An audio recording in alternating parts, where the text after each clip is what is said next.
अगर मैं पूछूं सेल्फ प्लेजर के बारे में अगर बात हो रही है, अगर सेल्फ प्लेजर इतनी बुरी चीज़ है तो यहाँ पे बैठे बैठे कितने लोग ने क्या लाइफ में कभी नहीं किया है। बिहारी लड़का था, वो चुना और वो फुटबॉलर था और मुझे बहुत कूल लगता था। बल और बुद्धि दोनों का प्रयोग करना बहुत ज़रूरी है। और वो बैल बुद्धि है। और नहीं, देवेंदु बहुत ही मुन्ना की तरह बहुत ही मज़ेदार इंसान है। तो मज़ा तब ये आया था कि जैसे ही 12 बजे थे तो एक एक मुन्ना लाए थे, एक एक गुड्डू लाए थे। ये सीन डिस्क्राइब करते आप खुद भी भावुक हो गए थे। कोई याद ताजा हुई क्या? अगर हम स्क्रीन से हटा देंगे लेकिन अपनी अगर जिंदगियों से नहीं हटाएंगे तो ये कैसी बात हुई। नमस्कार। बाहर जो है एक पूरा झुंड बैठा हुआ है जो इसी इंतजार में है कब श्वेता जी आएंगी तो हम उनको सुनेंगे और कब वापस जाएंगे। और जो अंदर हैं वो भी इसी इंतजार में बैठे हुए हैं। ये आपके इंतजार में कल से लोग हैं, आज से नहीं है, कल से ही लोग हैं।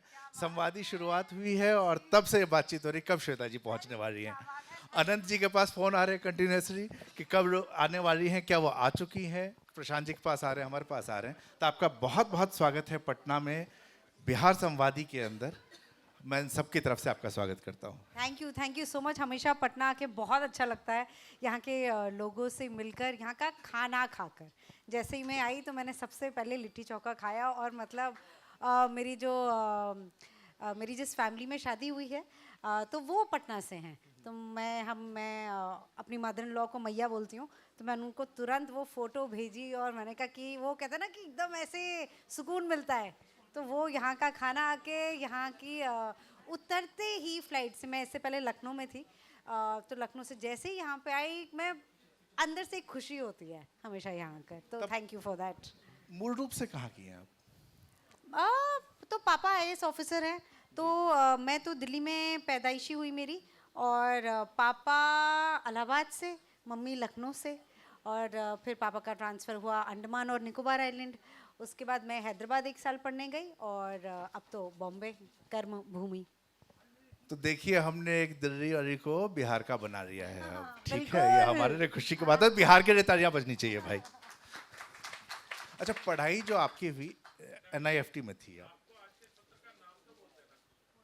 सर मैं खुद ही इनको इंतजार करते करते जो था मैंने कहा कब सेशन शुरू हो गया, सत्र के नाम को ही भूल गया मैं इसमें।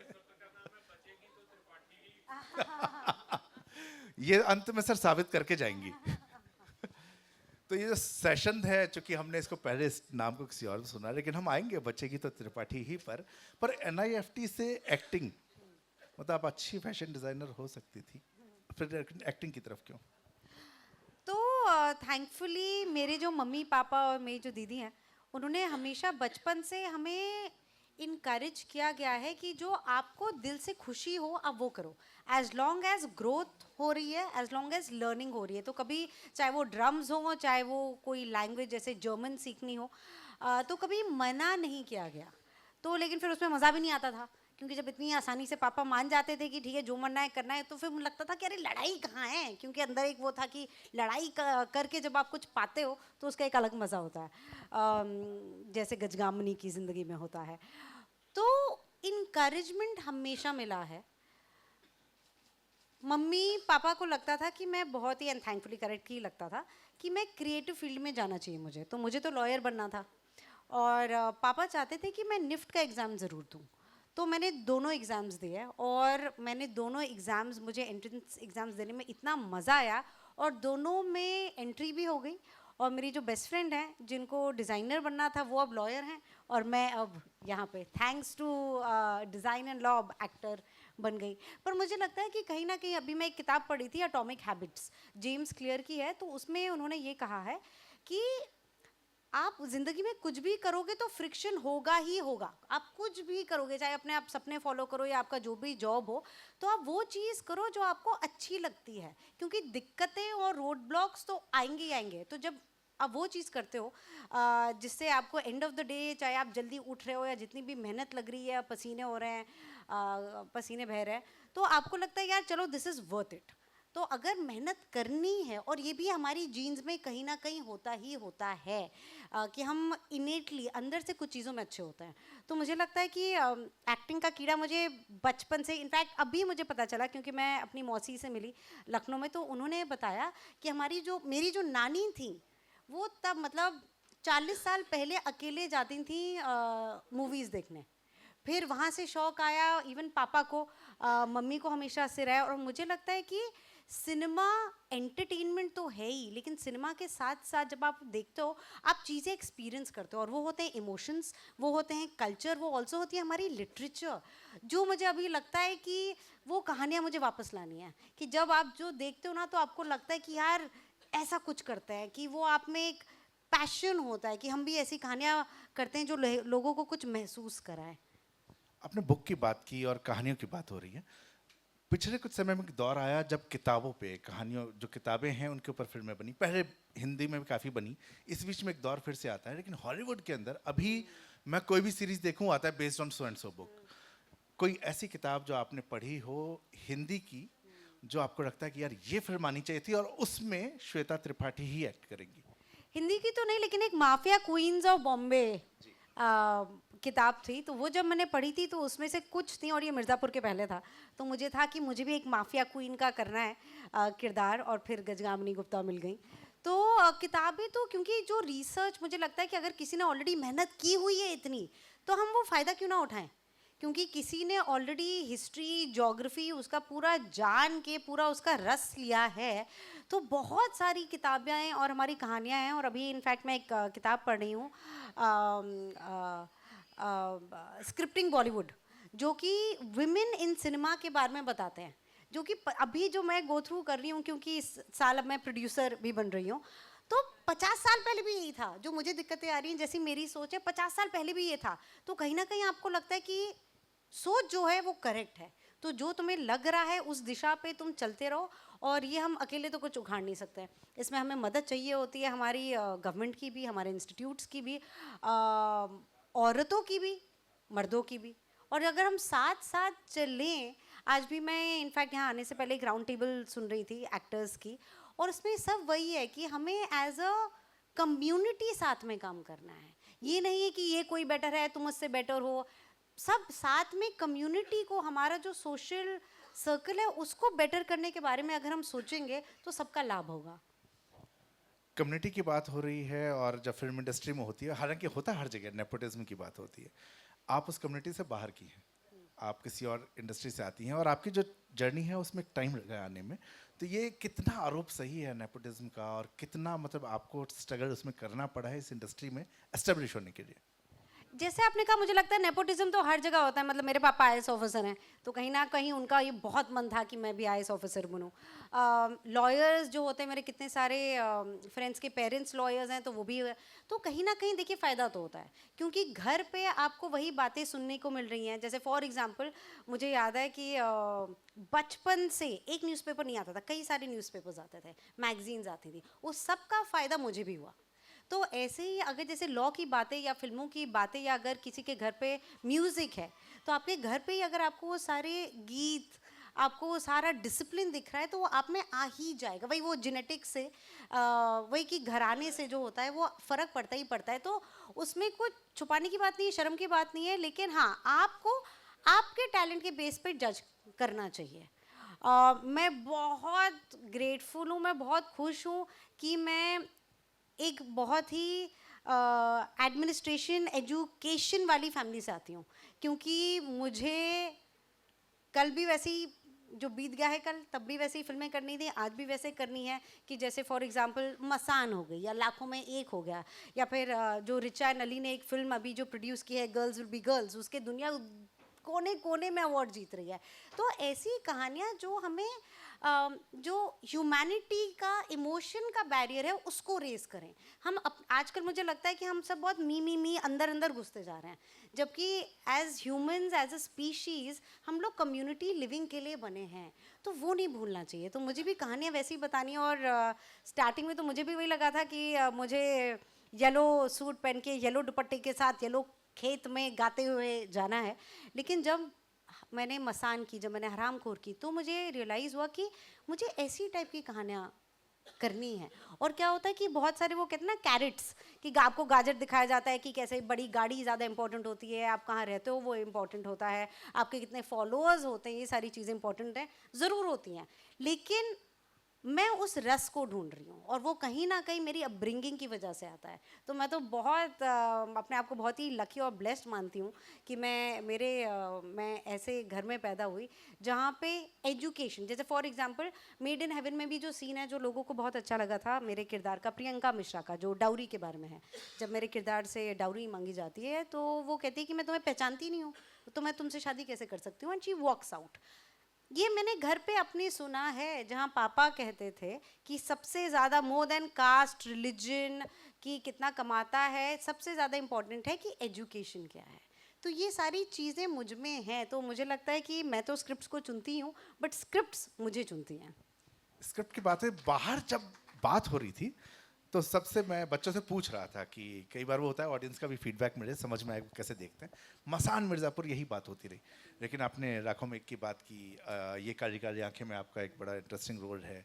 तो जर्नी तो 2011 में शुरू हो गई है, मिर्ज़ापुर और मसान को छोड़ देते हैं, ये दोनों एक अलग हैं।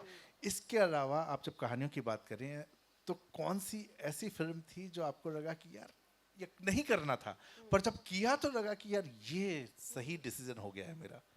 नहीं करना तो किसी फिल्म का होता ही नहीं है, क्योंकि अगर मुझे लगता है कि नहीं करनी है तो वो मैं नहीं करती हूँ। एक फिल्म थी गॉनकेश, जो कि प्राइम वीडियो पे है, तो उसमें जब मेरे पास स्क्रिप्ट आई थी तो मुझे बहुत ही एक्साइटिंग लगी थी और मेरे लिए तो नो ब्रेनर था कि ये फिल्म तो करनी ही करनी है। उसमें कहानी ये है कि मेरा जो किरदार है इनाक्षी, उसको एलोपेशिया है। अब एज एन एक्टर एक फ़ायदा ये बहुत हो जाता है कि हमारी जो नॉलेज होती है हमारे वो एक्सपीरियंसेस से डिफाइन होती है कि हमने लाइफ में जो देखा है, जो हमारी जिस टाइप की बातें होती हैं, कॉन्वर्सेशंस होती हैं, उससे हमारी नॉलेज और बढ़ती जाती है। तो मुझे एलोपेशिया के बारे में पता ही नहीं था। वो जब मैंने पढ़ा फिर मुझे पता चला कि मेरे आसपास कितने सारे लोग इससे ये फेस कर रहे हैं। इवन कालकूट, मैं रिक्वेस्ट करूंगी कि आप सबको प्लीज़ आप कालकूट देखिए, जियो पे है। एंड मैं तो बहुत ही छोटा बट इम्पॉर्टेंट हिस्सा हूँ उस कहानी का। तो जैसे मैं एसिड अटैक विक्टिम कहती थी, जब मैं फिर उनसे मिली लखनऊ में तो मुझे रियलाइज हुआ कि वो अपने आप को एसिड अटैक सर्वाइवर्स बोलते हैं। तो वो आपका नज़रिया टूवर्ड्स लाइफ बहुत ज़रूरी है, and they were very strong and they are the actual heroes. तो बहुत कुछ सीखने को मिलता है। और इवन जब मैं रेडी हो रही थी अपने फर्स्ट डे ऑफ शूट के लिए, और उसमें था जो प्रोस्थेटिक्स लगता है हमारे फेस पे, तो मेरे आंसू बंद नहीं हो रहे थे, क्योंकि मुझे लग रहा था कि ये तो मेकअप है, शूट के एंड पे ये तो मैं निकाल सकती हूँ, लेकिन जिनके साथ ये होता है वो निकाल नहीं सकते, उनको ज़िंदगी भर इसके साथ जीना पड़ेगा। और सिर्फ उनके फेस की बात नहीं, ये उनके सपनों की बात है, ये उनकी बात है जो लोग सपने देखते हैं उनके लिए। और एक फैमिली एज फ्रेंड्स आपको एक सपोर्ट मिलता है, जब व्हेन वी ड्रीम टुगेदर। तो वो आप उन सब से आप वो छीन रहे हो, आप उनसे रॉब कर रहे हो। वो मुझे लगता है कि डिग्निटी जो होती है और किसी की जो ड्रीम्स होती हैं वो रॉब नहीं करनी चाहिए, बिकॉज फिर आप इंसान को बहुत छोटा फील करा देते हो, and nobody has the right to do that. ऐसी एक फिल्म थी आपकी हरामखोर, नवाजुद्दीन सिद्दीकी थे। अब वहाँ जो कैरेक्टर है वो बड़ा इंटरेस्टिंग है कि स्कूल की बच्ची और स्कूल का टीचर, ये जो अफेयर दिखाया गया, ये इमोशन दिखाया गया, और रियल लाइफ में जब मैं खबरें पढ़ता हूँ तो ऐसी घटनाएं आती हैं, दबी रह जाती हैं, और वहाँ पर तो क्राइम, कई तरह के क्राइम इसके आगे हो जाते हैं। तो ये जो पूरी साइकोलॉजी बच्ची की और उसका जो अट्रैक्शन होता है towards someone who is much elder than her in age, ये पूरी साइकोलॉजी को आपने क्या समझा कहीं, या किस तरीके से आपने उस रोल के लिए तैयार किया था खुद को? तो हरामखोर के डायरेक्टर हैं श्लोक शर्मा, उन्होंने ये कहानी लिखी थी। और पहले तो मुझे यकीन ही नहीं आ रहा था कि नवाज भाई होंगे, मतलब मुझे लग रहा था अभी शूट से पहले पता चलेगा कि वो बिजी हैं, क्योंकि it was too good to be true. क्योंकि जब आप बढ़िया एक्टर्स के साथ काम करते हो ना तो आपका काम ईजियर हो जाता है। और हरामखोर मेरी पहली फिल्म थी मसान से पहले, और मुझे इतना कुछ सीखने को मिला उसमें, बहुत मज़ा आया था नवाज भाई के साथ काम करके। श्लोक ने न्यूज़पेपर में, इसलिए न्यूज़पेपर्स इतने इंपॉर्टेंट होते हैं, खबरें तो मिलती हैं हम लोग को, स्टोरी के भी इतने सारे आइडियाज़ मिलते हैं। ये एक न्यूज़ में था, एंड जैसे मैंने एलोपेशिया की बात की, ये भी जब हम लोग ने बात करनी स्टार्ट की ना लोगों से कि यार तुम्हारा कभी ऐसा रिलेशनशिप था, क्या तुम्हें पता है किसी टीचर स्टूडेंट के बारे में, और अगेन हमें इतनी सारी स्टोरीज हमें बाहर पता चली। और इंटरेस्टिंग वही था कि हम लोग ना बहुत जल्दी कर देते हैं जज करने में। अब ये लड़की को अपने टीचर से अट्रैक्शन क्यों होता है, क्योंकि उसके पापा कभी उसके लिए अवेलेबल नहीं होते हैं, माँ होती नहीं है। अब growing up as a human being आपको कहीं ना कहीं से अटेंशन चाहिए। आप चाहते हो कि आपको कहीं से तो लाड मिले, प्यार मिले, कोई आपको रिस्पेक्ट करे। और प्यार एंड रिस्पेक्ट ये अलग अलग लोगों से आ सकता है। तो ये उसकी सर्च में, वो ढूंढने के चक्कर में कई बार आपको गलत दिशाएं मिल जाती हैं, क्योंकि आपको समझ में नहीं आता है कि कौन सी दिशा सही है। वो चल के ही उस रास्ते पे आपको पता चलता है कि ओ ये तो नहीं, यहाँ नहीं जाना चाहिए था, या फिर यहाँ जाना चाहिए था और मैं बार बार वही चुनूंगी। तो हरामखोर मिले वो बहुत ही सेंसिटिव स्टोरी थी। And as an actor one of the best things is कि हम ना, मुझे लगता है कि हम बेहतर इंसान बन जाते हैं, क्योंकि आप जज नहीं कर सकते। क्योंकि नो मैटर आपका कैरेक्टर कितना सही या गलत कर रहा है, and there is evil in the society and we should be able to show it. ये मेरा मानना है कि कोई भी बुरा इंसान पैदा नहीं होता है, वो evil takes over us because of हमारी जो सिचुएशंस होती हैं, जिन लोगों से हम मिलते हैं, या जो इवेंट्स होते हैं लाइफ में, तो वो हमें वैसा बना देते हैं। तो एक दूसरे को समझना और खुद को समझना वो सबसे ज़रूरी है। अच्छा, आपका सबसे ज़्यादा मिर्ज़ापुर को लेके ये जो पूरा सफ़र है, शाहरुख गुप्ता से गजगामिनी गुप्ता, तो ये आपने मतलब उनसे कहा था कि अरे गुप्ता सरनेम ही चाहिए होता है मुझे हर जगह, ऐसा कुछ हुआ था क्या, या ये बाई चांस हो रहा है? ये बाय चांस हुआ है, लेकिन जो त्रिपाठी जी हैं उन्होंने मुझसे एग्जैक्टली यही पूछा था। हमारे इनफैक्ट हम सीज़न 3 का शूट कर रहे थे, तो वो जो सीन है कि मैं ढूंढ रही हूँ कि एकिटी कहाँ पे हैं, और तो मैं उनको आई थी और वो जा रहे थे अपना सीन देने, तो उन्होंने कहा कि, और कहते हैं अरे तुम तो शालू गुप्ता से गजगामिनी गुप्ता। तो मैंने कहा हाँ जी त्रिपाठी जी, तो सुन अब त्रिपाठी भी प्ले करेंगे। अच्छा, मिर्ज़ापुर में जब भी उसकी बात होती है और आपकी बात होती है, न्यूज़ आर्टिकल में उस पहले सीन की एंट्री होती है जो लाइब्रेरी में शूट किया गया। एज एन एक्टर, क्योंकि कई बार क्या होता है जब हम लोग सीरीज़ की जब बात होती है तो आजकल ये होता है कि इसमें ऑब्सेनिटी आ रही है, फिर कहीं दूसरी तरफ बात होती है कि नहीं ये ओपननेस की हम बात कर रहे हैं। पर एज एन एक्टर जब मैं मसान देखता हूँ या हरामखोर देखता हूँ, वहाँ पे मुझे क्यूट सी स्वीट सी लड़की दिखती है, और अचानक वो गजगामिनी गुप्ता में, और वो भी ओपनिंग जब होती है तो we see that library scene. So how easy it was, या मतलब एक दो डिबेट है, मैं दो सवाल यहाँ साथ में जोड़ रहा हूँ। One, how easy it was to act. Second, ये जो सारा डिबेट है कि दैट इज ऑब्सेनिटी, हम क्या दिखाने की कोशिश कर रहे हैं, उस डिबेट को आप कैसे लेके जा रहे हैं? क्योंकि मिर्ज़ापुर के ऊपर बहुत सारे आरोप लगे जिसमें एक ये है, बाकी पे हम बाद में आएंगे। मुझे लगता है कि अगर कोई चीज़ इतनी ऑब्सीन है, अगर मैं पूछूं सेल्फ प्लेजर के बारे में अगर बात हो रही है, अगर सेल्फ प्लेजर इतनी बुरी चीज़ है, तो यहाँ पे बैठे बैठे कितने लोग ने क्या लाइफ में कभी नहीं किया है। तो अगर ऐसी ऑब्सीन चीज़ है तो हमें ज़िंदगी में भी नहीं करनी चाहिए। और अगर हम जिंदगी में ऐसी कोई चीज़ कर रहे हैं तो हमें स्क्रीन में उसको एक्सेप्ट करने में, किरदार अगर कर रहे हैं तो उसमें मुझे कोई गलती नहीं लगती है, क्योंकि आप किरदार की ज़िंदगी के बारे में बता रहे हो। और अगर हम ऐसे सब कुछ छुपाने लग जाएंगे तो फिर तो मतलब फिर वो कहानियाँ अगर सेंसर होने लगेंगी, अगर आप सोच भी सेंसर कर रहे हो, वो कभी बातें ही नहीं होंगी। तो वो मुझे लगता है कि that is not being true to the stories. और वो एक्ट करने में तो मतलब वो बहुत ही सिंपल सा जो सीन शूट भी हुआ, तो अगर आप अपने दिमाग में कोई बिग डील बना ले तो वो बिग डील बन जाता है। मुश्किल एक्चुअली जो सीन्स थे मिर्ज़ापुर में वो था देखना कि जब बबलू के सर पे को मतलब मुन्ना जब मार देता है, वो इमोशनली मुश्किल होता है।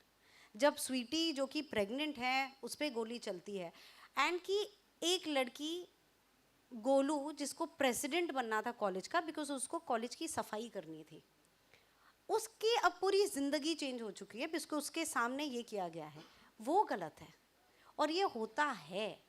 तो मैं यही चाहती हूँ कि मेरी audience more than the violence ये समझे कि ये वायलेंस क्यों हो रहा है। हम बहुत आसान होता है कि हम कह देते हैं दिखाना कि अरे ये सही है वो गलत है, लेकिन जो गलत हो रहा है उसमें क्या हम भी कुछ ना कुछ हम कंट्रीब्यूट कर रहे हैं। हम जो कमेंट्स करते हैं, हम जो ट्रोलिंग करते हैं, हम जिस टाइप का सिनेमा देखते हैं वो वोटिंग की तरह है। आप जैसा जो देखोगे, अगर आपको आइटम सॉन्ग से प्रॉब्लम है तो मत देखिए, वो शादी पे आप मत डांस करिए, बच्चों को मत नचवाइए। ये सारी पावर हमारे पास है। जिस दिन ऑडियंस समझ जाएगी कि पावर उनके हाथ में है, उनके फ़ोन में है, जो व्यूइंग में वहाँ पे है, तो वैसा टाइप का कंटेंट और बनेगा, क्योंकि बहुत ज़रूरत है। अभी मैं केरला गई थी इनफैक्ट एक लिटरेचर फेस्टिवल के लिए, तो बहुत ही प्यार से उन्होंने सबने इतना रिस्पेक्टफुली बोला कि जो बॉलीवुड में जैसी फिल्में बनती थी शायद अब नहीं बनती हैं। तो आई फेल्ट द रिस्पॉन्सिबिलिटी, ऐसा मैं ही लेती हूँ, क्योंकि I am done with Poynting fingers and telling people कैसा होना चाहिए कैसा नहीं होना चाहिए। जो मेरे बस में है क्या मैं कर रही हूँ, मैं वो हर चीज़ करना चाहूँगी जो मुझे ठीक लगती है, जो मुझे सही लगती है। और थैंक्स टू द अपब्रिंगिंग जो हुई है, तो कोशिश तो हमेशा यही, गलतियाँ होंगी और गलतियाँ करने में मुझे कोई डर नहीं लगता है, बट कोशिश हमेशा जारी रहनी चाहिए। अच्छा, दो सवाल, एक सवाल मैं पहले भूल गया था, उसको मैं जोड़ देता हूँ।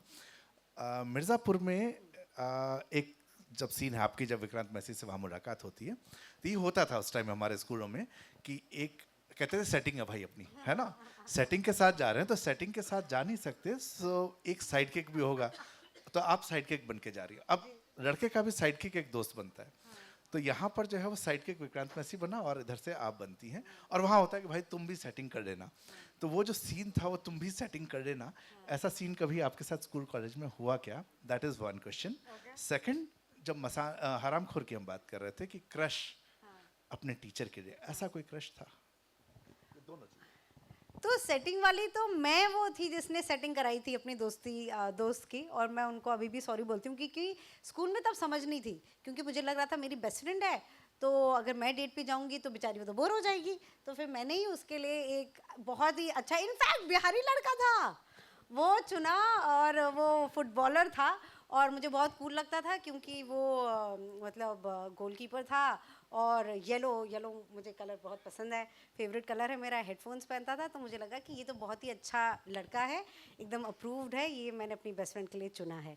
तो मैंने वो क्या है, अब मैं रियलाइज़ करती हूँ कि शायद मुझे ऐसा नहीं करना चाहिए था, कि क्योंकि वो जो केयर थी कि अरे ये कहीं बोर हो जाए, लेकिन फिर उससे भी मतलब पूछना ज़रूरी था कि भाई उसकी क्या चॉइस है। तो ये वो है। और क्रश टीचर पे, और एनीवन एल्डर? एल्डर तो मुझे लगता है कि क्रश भी कई बार हम कंफ्यूज कर जाते हैं कि सिर्फ फिजिकल अट्रैक्शन। आई थिंक कई बार जो जो लर्निड लोग होते हैं वो मुझे पावरफुल लगती है बात, वो मुझे बहुत अच्छी लगती है, तो वो मुझे अट्रैक्ट करती है, but not in a physical way, but more of a way कि मुझे भी सीखना है, क्योंकि there is so much to learn. एक तो जितनी मतलब वही पापा बचपन से 2 सवाल थे जो वो हमेशा पूछते थे, वो थे, और ये मैं रिपीट करती हूँ कई बार, क्योंकि मैं चाहती हूँ कि हम लोग जिससे भी हम अगर किसी के बारे में केयर करते हैं, हम रिस्पेक्ट करते हैं, तो उनसे प्लीज़ ये 2 सवाल ज़रूर पूछिए। पहला सवाल कि किताब कौन सी पढ़ रहे हो, और दूसरा कि एक्सरसाइज की कि नहीं की, क्योंकि जो मेंटल फिटनेस होती है और फिजिकल फिटनेस होती है वो हैंड इन हैंड जाती है। तो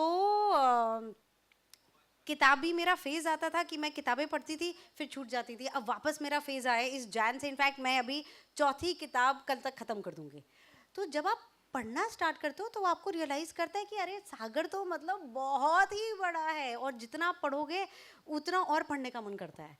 तो बहुत मज़ा आ रहा है मुझे, क्योंकि जब आप पढ़ते हो ना तो लिटरली मुझे लगता है कि आपके दिमाग की भी खिड़कियाँ और जो दरवाजे होते हैं वो खुलने लगते हैं, और वो बहुत ज़रूरी है, क्योंकि आजकल हमारे फ़ोन्स में हमें एक पावर मिल रही है, हम कुछ शेयर करते हैं, आजकल सब वही कहते हैं कि सब्सक्राइब करो, तो आप किसको सब्सक्राइब कर रहे हो, क्योंकि अगेन आप उनको पावर दे रहे हो, आप किसकी बात सुन रहे हो, क्योंकि आजकल डिस्ट्रैक्शंस बहुत हैं हर जगह से, चाहे कोई कुछ बेच रहा होगा, चाहे हमें कोई इंस्टीट्यूट्स कुछ बता रहे हैं, आप किसकी बात सुन रहे हो, क्योंकि आपके पास, सबके पास टाइम लिमिटेड है, तो वो आप अपना टाइम किसको दे रहे हो, please be very very very careful about that. तो जब पावर देने की बात होती है, कालीन भैया के पास पावर थी, उसको छीनने की कोशिश हुई, गुड्डू पंडित को भी वो चाहिए, लेकिन क्या गुरु गुप्ता है, गजगामिनी गुप्ता है जिसको कि एक्शन में उस गद्दी पे बैठना चाहिए? और ये सवाल मुझे बाहर एक बच्चे ने कहा कि आप ये मेरी तरफ से प्लीज पूछिएगा उनसे कि क्या गामिनी गुप्ता ज़्यादा बेटर कैंडिडेट नहीं है बजाय गुड्डू पंडित के कि वो मिर्ज़ापुर की गद्दी पे बैठे?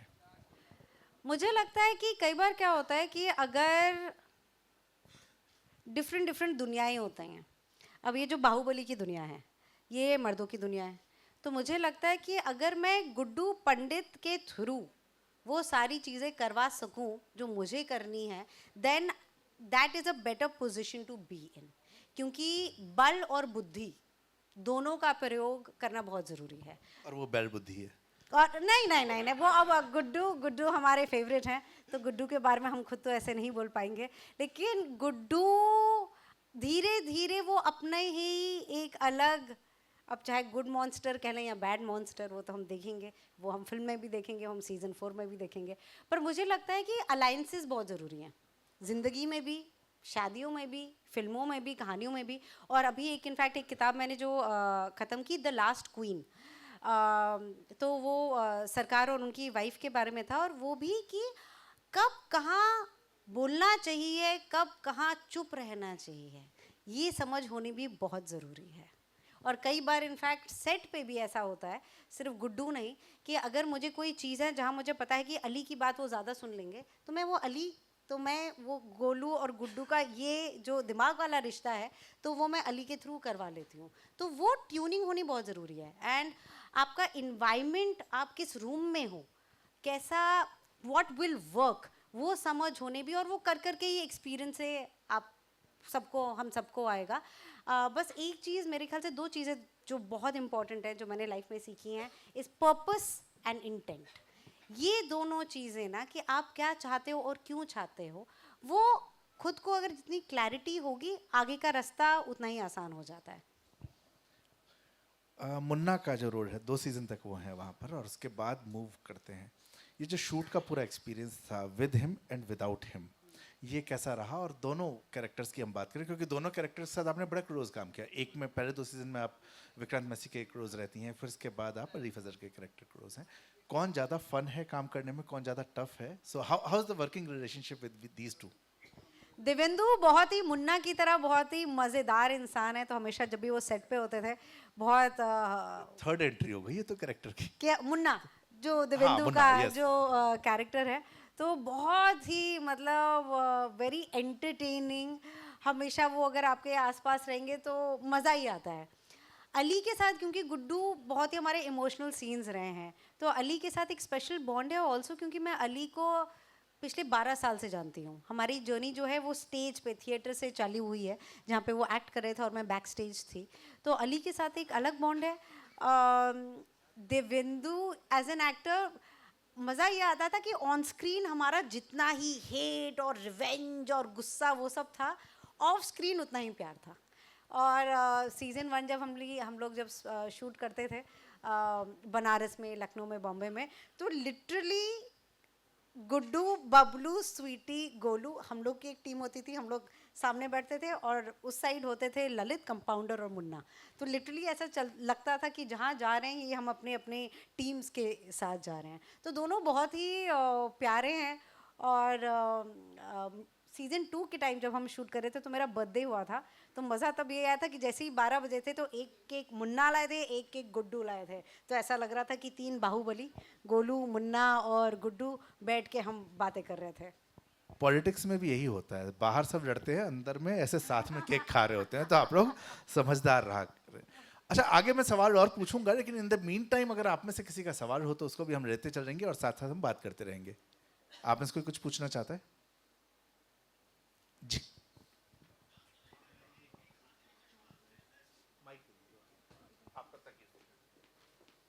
आपकी स्माइल बहुत प्यारी है। नमस्कार, मैं रंजन कुमार, अमृत न्यूज़ पटना से। मैंने आपकी फिल्म देखी थी मसान फिल्म फेस्टिवल में, और आपका जो रोल था वो बहुत अच्छा लगा। इसके लिए आपको हार्दिक बधाइयाँ। धन्यवाद। और दूसरी बात है कि जो एक सीन था जिसमें कि जो हीरो है आपकी अंगूठी को देखकर रो रहा है, बहुत ही दुखी कर दिया उसका रोना। एक सवाल है आपसे कि इस फिल्म में जो आपकी जो एक्टिंग हुई, इसकी सफलता का राज किस, मतलब ये किसको देंगे आप इसका? मसान। सर, ये जवाब दो, उससे पहले मेरा एक छोटा सवाल आपसे है। जी जी। ये सीन डिस्क्राइब करते आप खुद भी भावुक हो गए थे, कोई याद ताजा हुई क्या? नहीं नहीं नहीं नहीं, फिल्म में बहुत बहुत अच्छा। आप बता सकते हैं, यहाँ सब अपने लोग हैं। प्लीज। नहीं नहीं, वो आप दोनों का जो प्रेम था, वो प्रेम आज समाज में गायब हो रहा है।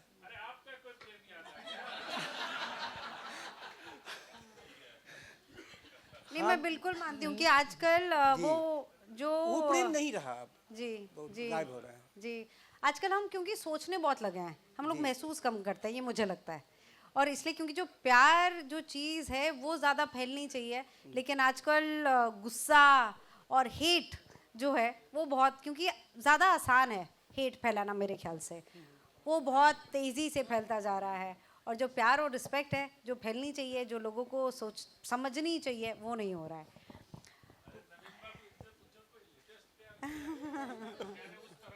परिभाषा क्या, प्रेम किसे कहते हैं, ये जरा बता दीजिए। युवा ये जी। जो आज की जनरेशन, उनको बता दीजिए जरा। क्या है? मैं इन्हीं के सवाल में एक सवाल और जोड़ूंगा, क्योंकि आपने एक बात की थी कि किसी का इंटेलेक्चुअलिज्म आपको पसंद आता है, और इन्होंने उस तरह के प्रेम की बात की। तो मैं प्लेटोनिक लव की बात करूंगा कि ये भी एक कॉन्सेप्ट है जो कुछ लोग मानते हैं होता है, कुछ नहीं होता है। मैं उसको भी कि क्या कभी आपने ऐसा कुछ एक्सपीरियंस किया है, या आपने किसी को एक्सपीरियंस करते देखा है कि आप उसको भी मानती हैं प्लेटोनिक लव जैसा कुछ होता है? मुझे लगता है कि प्यार को हम लेबल बहुत जल्दी कर देते हैं कि प्यार कैसा है, कैसा होना चाहिए, ये सबके पास टिप्पणी है। प्यार आपको महसूस करना चाहिए। प्यार वो आप किसी के लिए भी हो सकता है, किसी लेखक के लिए हो सकता है जिससे आप कभी मिलेंगे नहीं, लेकिन उनकी किताब पढ़ के, उनकी कविता पढ़ के शायद ऐसा कुछ आपने सोचा या आपको सोचने पे मजबूर कर दिया, वो भी प्यार है। प्यार आपको जानवरों के साथ भी हो सकता है, उनका जो अनकंडीशनल प्यार होता है, वो जो प्योरिटी होती है। प्यार मेरे ख्याल से ताकत है। प्यार डेफिनेटली रिस्पेक्ट है। प्यार है एक दूसरे को समझना, एक दूसरे की जो खामियां हैं उसको भी एक्सेप्ट करना, क्योंकि हमेशा सब कुछ अच्छा या गुलाबी नहीं होता है। हमेशा रोज़ गाना गाने का मन नहीं करता है, वो गाने भी चेंज हो जाते हैं, कभी कभार गुस्से वाले भी होते हैं। तो एक इंसान को एक्सेप्ट करना या एक किसी भी चीज़ को किसी भी स्थिति में एक्सेप्ट करना, वो प्यार है। और प्यार भी कम ज़्यादा हो सकता है। अगर आप किसी से प्यार करते हैं तो इसका ये मतलब नहीं आपको रोज़ उतना ही लेवल का, उतना ही इंटेंसिटी का प्यार हो रहा है। तो वो समझना, और प्रेशर नहीं होना चाहिए प्यार पे। प्यार तो आपको मतलब जब भी आप इंसान के बारे में या चीज़ के बारे में जब आप सोचो, तो आपके दिल में वो जैसे मसान का जो लाल गुब्बारा है, वो जैसे ऊपर जाता है, मेरे हिसाब से वो प्यार है। अच्छा, प्यार के कई तरीके हो जाते हैं। मैं हम दिल दे चुके सनम देख के निकला था। अब वो मूवी इतनी प्यारी थी कि बाहर निकलने के बाद मतलब हम प्यार हो गया। अब दोस्तों बात, यार प्यार हो गया है, कोई लड़की बताओ हमको कि कैसे हम प्यार करें। ऐसा कुछ हुआ है कभी किसी मूवी को देख के लगाओ कि यार एकदम इश्क की फीलिंग आ गई कि अब तो कोई बॉयफ्रेंड होना चाहिए मेरा?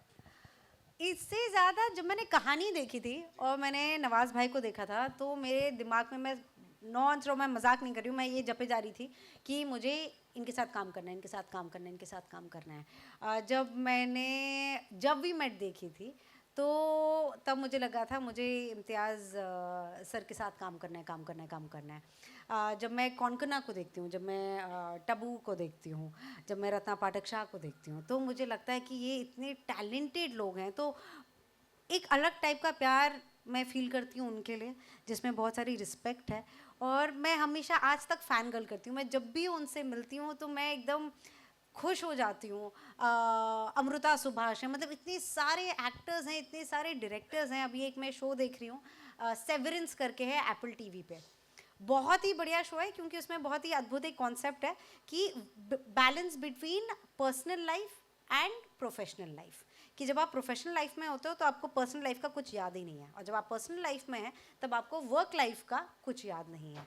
एंड फिर क्या हो रहा है, क्योंकि आजकल हम इतना टेक्नोलॉजी में बढ़ते जा रहे हैं, हम इतना डिजिटल चीज़ों में उनको पावर दे रहे हैं, देते जा रहे हैं, तो ये समझ होनी भी बहुत ज़रूरी है कि वो हमारी लाइफ आसान ज़रूर बना रही है, लेकिन हम कब तक और क्या क्या पावर देते जाएंगे। और अगर हम वहाँ पे पावर दे रहे हैं तो ये पावर हम कहाँ से ले रहे हैं, क्योंकि वो कहीं ना कहीं तो डिवाइड होगी। अभी मैं मंसूर खान की किताब पढ़ी हूँ, वन, जिसमें वो क्वेश्चन कर रहे हैं, मैंने अभी तक किताब ख़त्म नहीं किया, पर वो क्वेश्चन करें कि जैसे जब डेवलपमेंट होता है, तो डेवलपमेंट जो बहुत अच्छी चीज़ है और हमें लगता है कि बिल्कुल होना चाहिए, लेकिन उसके साथ साथ हम नेचर का क्या कर रहे हैं। जब डैम बनता है तो लोगों को पानी मिलता भी है, लेकिन जो आसपास के जो आदिवासी लोग हैं, जो लोकल लोग हैं, उनको कह दिया जाता है कि हाँ वो कहीं और रहेंगे, लेकिन वो कहाँ रह रहे हैं। और वो जिनकी जो आदत थी जो नेचर के साथ रहने में, क्या उनको अब अगर आप कहीं पे एक दूसरी जगह एलोकेट कर दोगे रहने के लिए, तो क्या वो रह पाएंगे? क्या उनकी पूरी फैमिली वहाँ जा रही है? क्या उनका पूरा नेबरहुड जा रहा है? ये सवाल हम नहीं पूछ रहे हैं, क्योंकि हम तो इसी में रह रहे हैं, हम तो बहुत ही कन्वीनियंट लाइफ और एक कंफर्ट लाइफ जी रहे हैं। तो सिर्फ अपने लिए नहीं, प्लीज़ एक दूसरे के लिए भी सवाल पूछना, वो हाथ उठाना बहुत ज़रूरी है। एक दूसरे की बात, मैं फिर से एक बार मिर्ज़ापुर पे इसी एक दूसरे की बात पे आऊँगा। एक ये बार बार आता है कि फिल्मों का इम्पैक्ट हम पे हो रहा है। मिर्ज़ापुर के एक मेरे मित्र ने एक बार कहा था कि यार सीरीज़ देख के मज़ा तो आया लेकिन बुरा लग रहा है, मिर्ज़ापुर ऐसा नहीं है जैसा दिखाया जा रहा है। कोई हमसे मिलता है तो कहता अच्छा तुम तो गोलियाँ चलाते होगे, ऐसा स्टीरियोटाइप होना शुरू हो जाता है। एक तरफ निर्मल पाठक की घर वापसी जैसी सीरीज आती है, गुल्लक आती है जिसको लोगों का प्यार मिलता है, और हम बार बार ये कहते हैं कि अच्छा कंटेंट है, ऐसे इमोशंस, जिन इमोशंस की आपने शुरू में बात की थी वो इमोशन कंटिन्यूसली उनमें दिखते हैं। फिर उसके बाद कभी गैंग्स ऑफ वासेपुर होता है या मिर्ज़ापुर होता है या सीक्रेट गेम्स आता है, वहाँ पे वायलेंस का अतिरेक है, और कहीं ना कहीं ये होना शुरू हो गया कि फॉर्मूला ये बनने लगा कि यार वायलेंस होगा तो ही होगा। और आप जिस इंडस्ट्री में है, थोड़ा बहुत हम लोग कनेक्शन है, तो कहानियों में कहीं की डिमांड आनी शुरू हो जाती है कि ये होना ही चाहिए। तो ये वायलेंस वाला जो आपको नहीं लग रहा कि यार टू मच हो रहा है, मिर्ज़ापुर में कहीं एज एन एक्टर भी आपको लगता हो, ये तो हालांकि राइटर और डायरेक्टर का काम है कि ये वायलेंस को कहीं कम करके जो इमोशंस की हम बार बार बात करें, कहीं उस दिशा में जाने की बात हो। मुझे लगता है कि अगर हमें वायलेंस से दिक्कत है तो हमारा जो आसपास का वायलेंस है पहले हमें वो कम करना चाहिए। क्योंकि अगर जस्ट बिकॉज वो कहते हैं ना, out of sight out of mind, ostrich policy एक होती है। ऑस्ट्रिच पॉलिसी ये है कि वो ऑस्ट्रिच जो चिड़िया होती है वो अपना सर नीचे कर देती है, मिट्टी में डाल देती है, सैंड में डाल देती है, और उसको लगता है मुझे नहीं दिखाई दे रहा तो मतलब सब ठीक है। तो अगर हम स्क्रीन से हटा देंगे लेकिन अपनी अगर जिंदगियों से नहीं हटाएंगे तो ये कैसी बात हुई। अगर हम वायलेंस, हम लोग रोज़, हमें पता भी नहीं है लेकिन हम लोग की कंडीशनिंग ऐसी हो चुकी है, हम सबको वायलेंस के अगेंस्ट खड़ा होना चाहिए। अभी मतलब हम लोग घर पे ही, मेरी मदर लॉ, मेरे ब्रदर लॉ में हम लोग बात कर रहे थे, और एक जो कॉमेडियन है जो आजकल न्यूज़ में, उनके बारे में बात हो रही थी, और हमने कहा हम भी ये डिस्कस कर रहे हैं जबकि न्यूज़ में एक 4 साल की बच्ची का रेप हुआ है, हम भी वो नहीं बात कर रहे हैं क्योंकि वो एक ना डिस्कम्फर्ट होता है। हमें लगता है कि यार ये ऐसी बातें मत करो, बुरा लगता है। बुरा लगना चाहिए, बिल्कुल बुरा लगना चाहिए। आपको फिल्में स्क्रीन पे देखते, किताबें पढ़ के बुरा लगना चाहिए, क्योंकि ये हमने ही किया है अपनी सोसाइटी को। तो अगर हम चाहते हैं कि स्क्रीन की सफाई हो तो मुझे लगता है कि पहले हमें समाज की सफाई करनी चाहिए। इसमें दो साइड हैं। एक, समाज, चाहे किताबें हों, कहानियाँ हों या फिल्में हों, समाज का एक हिस्सा उसमें आता है, लेकिन वहाँ से समाज में भी बहुत कुछ जाता है। 90s के दौर में जब हम लोग बड़े हो रहे थे, ये दौर था लड़कियों को छेड़ा जाता था सड़कों पे, छोटे शहरों में तो बहुत होता था, कॉमन था। लेकिन साथ ही साथ शाहरुख खान ने हमें बताया कि तू है मेरी करण बोलना कूल है। मेरे क्लास के लड़कों ने कंपास से हाथ पे, किसी ने के, किसी ने एन लिखा, और बहुतों ने, बहुत सारे स्कूल्स में हुआ होगा ये, बहुत शहरों में, छोटे शहरों में लोगों ने चाकू से काटा है। तो एक तरफ जो हुआ था उसको दिखाया, दूसरी तरफ उसको ग्लैमराइज किया।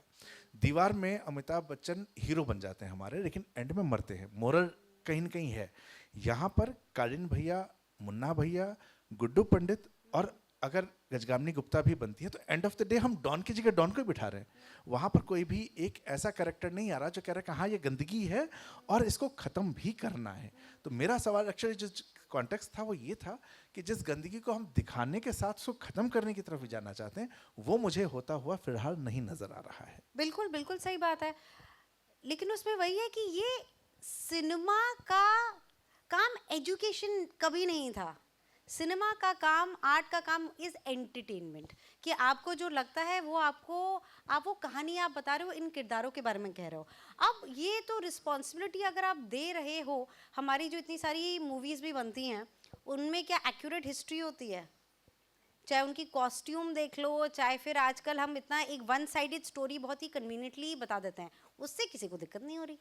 तो मतलब I think it's again a responsibility of the audience, of the makers, 100% बिल्कुल हमारी है। इसलिए हम कोशिश करते हैं कि जो लड़कियों के भी पार्ट्स हैं, अब आप देखोगे कि जहाँ भी एक्टर्स, हमारी हमेशा कोशिश रहती है कि हम वो लड़कियों को भी ऐसे पार्ट्स दें जो कि पहले नहीं थे, इतनी पावर नहीं थी। पहले बहुत सारे राइटर्स, डायरेक्टर्स क्रेडिट भी नहीं लेती थी, वो जानबूझ के एक मेल राइटर का, स्क्रीन राइटर का क्रेडिट देती थी क्योंकि फिर वो वैल्यू बढ़ जाती थी फिल्म की। तो वो धीरे धीरे ये चेंजेस आ रहे हैं, लेकिन ये अकेले हम चेंजेस नहीं कर पाएंगे। अगर आप को जैसे फिल्मों में जो दिखाया जा रहा है, अगर आप वो मान लोगे तो वो नहीं होगा। आप लोग भी प्लीज़ अपनी रिसर्च करिए, क्योंकि वो जो हमें भी फीडबैक मिलता है वैसे ही कहानियाँ और बनेंगी। अनंत जी एक सवाल पूछना चाह रहे हैं, तो ये माइक।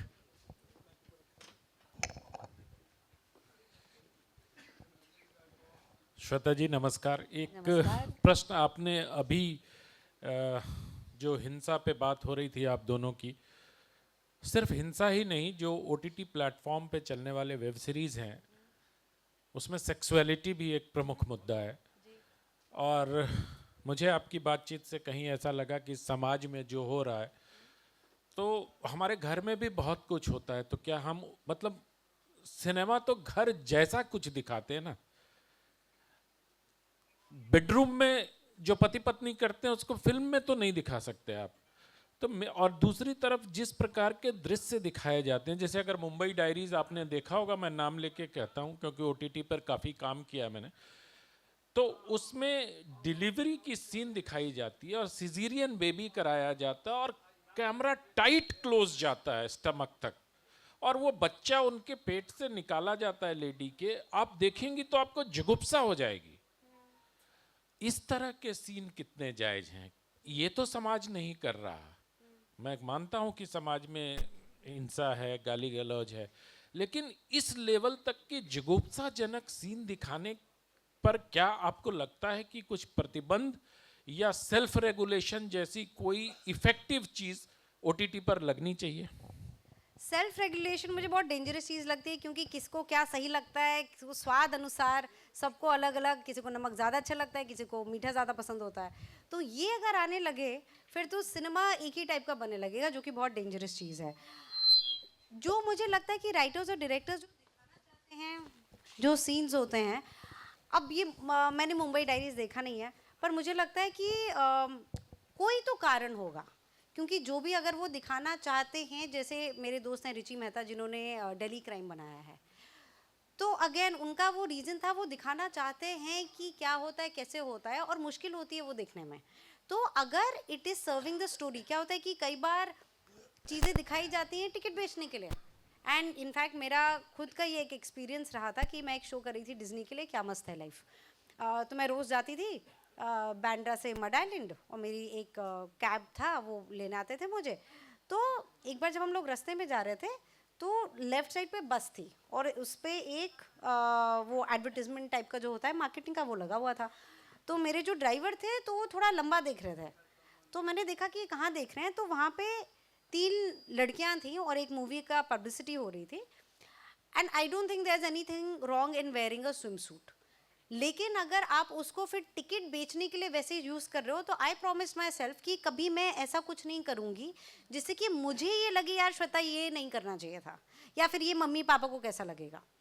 वो रिस्पॉन्सिबिलिटी एज एन आर्टिस्ट हम सबको लेनी चाहिए, and again as an audience, क्योंकि ऑडियंस जिस टाइप की मूवी देखेगी, तो चाहे अगर फॉर एग्जांपल हम मूवीज़ बनाते हैं, अभी कौन थी अच्छी, तो जिसको डिमांड एंड सप्लाई का गेम है, तो जो डिमांड होगा तो वही वो रिस्पॉन्सिबिलिटी। क्योंकि क्या हो जाता है, मैं आपको बता रही हूँ कि एज बिकॉज मैं अभी प्रोड्यूसर टर्न कर रही हूँ, होता है कि अरे यार ये कहानी मत बताओ, इस कहानी में ना, और मैं मजाक नहीं कर रही हूँ, मेरे एक बहुत बहुत ही अच्छे दोस्त हैं जिनको कहानियाँ वैसी बतानी हैं जो सच्ची हैं, उनको एक बहुत बढ़िया कहानी बता, अभी एक प्लेटफॉर्म ने उनका शूट अभी 1 महीने में होने वाला था, वो कैंसिल कर दिया कि यार इसमें मसाला नहीं है। अब आप मसाले को, अगर आप सबको घर चलाना है, सबको कहानियाँ बतानी है, किसी को फ्री का काम आप कब तक करते रहोगे, जो राइटर्स हैं जो अंडरपेड होते हैं, तो वो अगर वो मसाले के चक्कर में आपके हाथ बांध दिए जाते हैं, तो बहुत ही मुश्किल एक स्टेट में डाल दिया जाता है कि अब आप काम नहीं करोगे, घर बैठे रहोगे, आपकी टीम भी होती है, आपको भी मतलब अलग अलग लोगों को पैसा देना है, घर चलाना है, तो वो एक काफ़ी मुश्किल स्टेट है, क्योंकि वो चाहते हैं कि ऑडियंस की रीच बढ़ती जाए बढ़ती जाए बढ़ती जाए, क्योंकि आजकल हमने ये नंबर गेम बहुत ज़्यादा बना दिया है, मोर देन क्वालिटी हम क्वांटिटी के पीछे हैं, और ये सैडली मेजॉरिटी लोग ऐसे हैं। मैं बता रही हूँ क्योंकि as a producer I am fighting for those stories which mean more. मैं बच्चों का कंटेंट बनाना चाहती हूँ, और पता है अब क्या सुनने को मिलता है, नहीं, कि उनके मम्मी एंड पापा का तो सब्सक्रिप्शन ऑलरेडी है ना, बच्चे का कंटेंट बना के न्यू हमें व्यूअरशिप नहीं मिल रही है। यहाँ मैं फाइट कर रही हूँ कि क्योंकि मैं जब ग्रो अप की थी तो मतलब पोटली बाबा की कहानी आती थी, इतना हम सब कुछ देखते थे, मैंने सीखा है वहाँ से। अंकल स्क्रूज से भी सीखा है। अब हम क्या, बच्चों के लिए क्या कंटेंट है जो वो देख रहे हैं, पर ज़्यादा लोगों को इंटरेस्ट ही नहीं। तो बहुत दिल दुखता है जब पता चलता है कि हम वो वॉरियर्स बनना चाहते हैं, सिर्फ अपने लिए नहीं, क्योंकि हमें अगेन अपब्रिंगिंग में वापस कि पैसा कंफर्ट बहुत अच्छी चीज़ है ऑफ कोर्स, लेकिन उससे भी ज़्यादा ज़रूरी है कि हम कर क्या रहे हैं और हम छोड़ के क्या जा रहे हैं।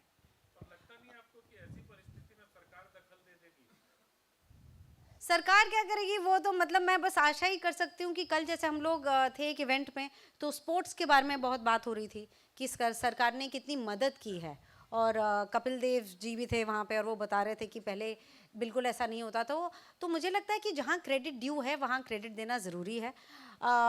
जिसका जो एक्सपर्टीज़ है उनको प्लीज़ वो काम करने दिया अगर दे दिया जाए।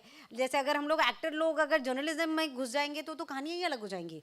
अगर एक लॉयर मेडिसिन में घुस जाएंगे तो चीज़ अलग हो जाएगी। तो जो जिसका एक्सपर्टीज़ है, और आप अगर सरकार इन्वॉल्व होना चाहेगी तो मेरे पास बहुत सारी कहानियाँ हैं जो मैं बताना चाहती हूँ, जिसमें जो आप जो देखना चाहते हैं वो सारी चीज़ें हैं, बढ़िया बढ़िया प्यारी प्यारी। श्रेयसी जी नमस्कार, मैं मोनिका प्रसाद बोल रही हूँ। आज के ज़माने में आपने कहा कि फिल्म से कोई एजुकेशन के लिए फ़िल्म नहीं बनती है, लेकिन मैं इससे बहुत ऑब्जेक्शन करती हूँ, क्योंकि फिल्म्स शुरू से ही हमेशा से ही एजुकेशन के लिए लोग देखते आए हैं और उससे एक बहुत बड़ा मैसेज जाता है।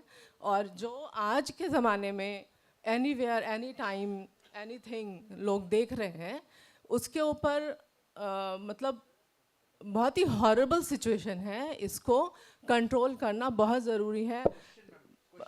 क्वेश्चन यही है कि आपने जो कहा कि सिनेमा एजुकेशन के लिए नहीं बनती है, ये मेरा क्वेश्चन है कि आप इसको एक्सप्लेन कीजिए। मैंने ये नहीं कहा कि कोई फिल्में नहीं बन रही है, पर मैंने कहा कि एंटरटेनमेंट इंडस्ट्री कहा जाता है, ये आप मानते हो? तो एंटरटेनमेंट इंडस्ट्री है, एजुकेशन इंडस्ट्री नहीं है। एंटरटेनमेंट के साथ साथ अगर एजुकेशन हो जाए तो अलग बात है, लेकिन हमारी जैसे शोले जो one of the biggest films है आई थिंक, वो उसमें एजुकेशन आई डोंट नो कितना मिला। या हमारी आप कोई भी बिगेस्ट हिट्स देख लो पुराने से भी, या फिर हमारी जो पहली फिल्में जी मैसेज यस, लेकिन सिखाना नहीं है इंडस्ट्री का काम, ये मुझे लगता है। मैं बिल्कुल गलत हो सकती हूँ, पर मेरा ये मानना है कि नहीं, ये संवाद हो जाएगा मैम। तो उन्होंने आपने सवाल पूछा ना, जवाब दिया। श्वेता, क्या सिनेमा अपने कंफर्ट और कमाई के लिए झूठ की तरफ बढ़ रहा है और समाज को वो दे रहा है जो उसे नहीं देना चाहिए था? मैंने मनोज कुमार को देखा है जिन्होंने शायद कभी अपने हीरोइन को हाथ नहीं लगाया और उनकी फिल्में सुपर हिट रही हैं, लेकिन आज हम जो दे रहे हैं, जिस पर अभी हम और सिनेमा क्लेम भी कर रहा है कि जो समाज में हो रहा हम वही दिखा रहे हैं, क्या सिनेमा ही समाज को ये नहीं दे रहा है? मुझे लगता है कि दोनों साइड से ट्रू है।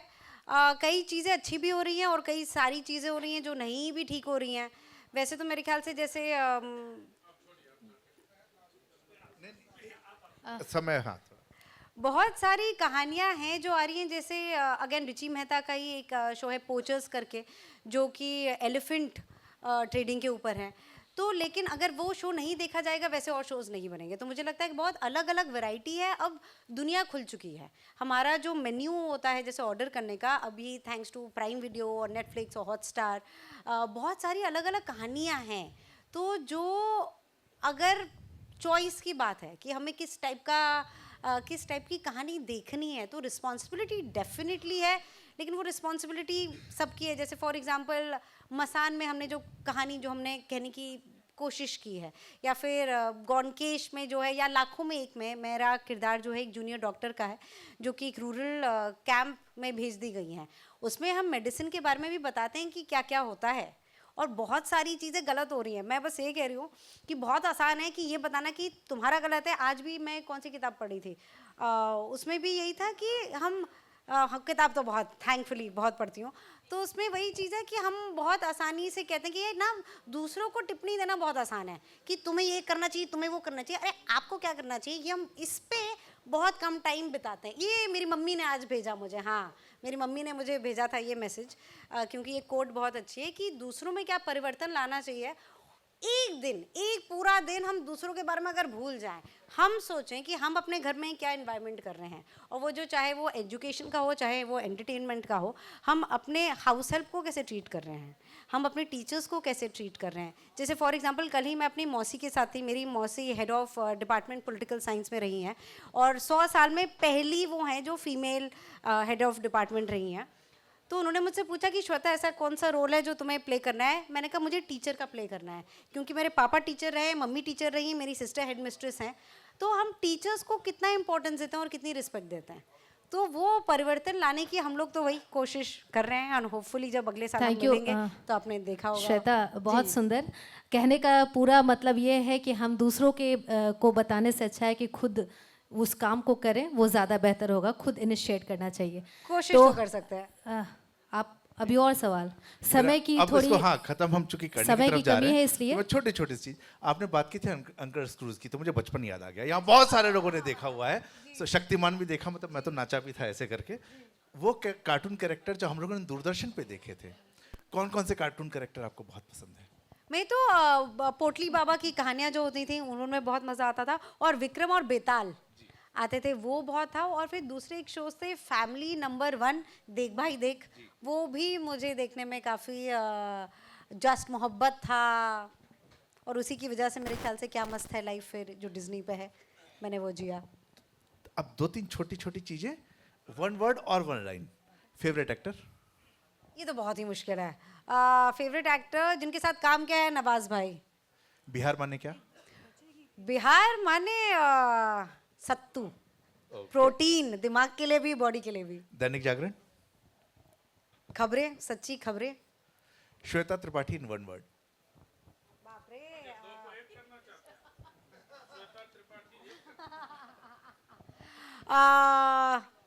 बाहुबली। इसमें क्या बात इसमें है। श्वेता सो माफिया क्वीन श्वेता इसमें जल्दी जो बने। आपका श्वेता को जैसे एक्सप्लेन करने के लिए कहा आपको, तो रहेगी तो त्रिपाठी ही को आप एक्सप्लेन कर दें लास्टली, तो आपका सेशन हम लोग वही है। हाँ, बचेगी तो त्रिपाठी, इसको एक बार एक्सप्लेन करें। मुझे लगता है कि हमारी जो परवरिश होती है वो बहुत ज़रूरी होती है। आज मैं एक एक्टर का देख रही थी, जिनकी एक फिल्म री रिलीज़ हुई है। वो कह रहे थे कि कंप्लेन करना भी ना एक लग्जरी होती है, क्योंकि जब आसपास आपके कोई लोग ही नहीं होते हैं तो आपके पास वो ऑप्शन ही नहीं होता, वो चॉइस ही नहीं होती है। तो मुझे लगता है कि बहुत ज़्यादा इम्पॉर्टेंट है कि ये हम सोचें कि हमारी जो शुरुआत हुई है वो कहाँ से हुई है, और हम आज जहाँ खड़े हैं या बैठे हैं वो कहाँ हैं, और हम आगे कहाँ जाना चाहते हैं।